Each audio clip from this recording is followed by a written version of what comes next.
committed a terrible crime, a terrible sin, which I feel badly about the whole week.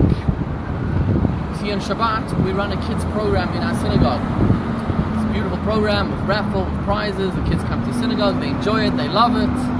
So after the program, after the Kiddush, I saw there was some chips left over from the program. And so I took 2 or 3 of those chips and I ate them.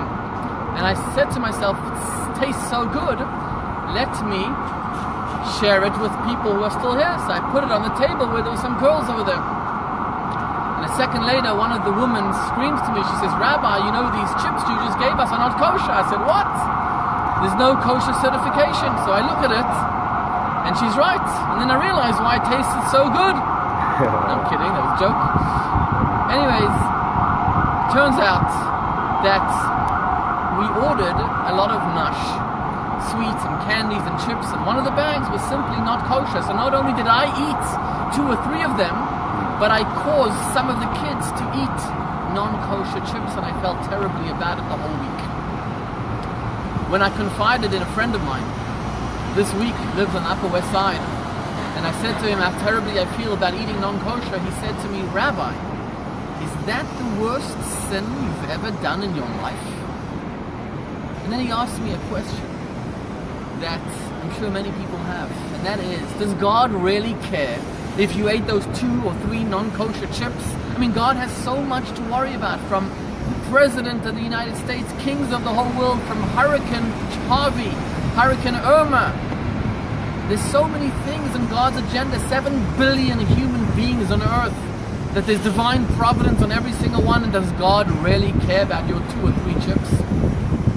And the answer to that question is that if you have a marriage between a husband and wife, yes, it's very nice for the husband to give the wife an incredible diamond ring once every 10 years, and it's amazing for the wife to buy her husband a beautiful vacation for his 40th birthday, but marriage is made on the little things, the tiny, small little things, the tiny gestures, the compliments, the thank yous, the taking out the garbage, the making the supper, helping with the kids, with the diapers, the I love you comments, the tiny little things. Those are the things that build a marriage.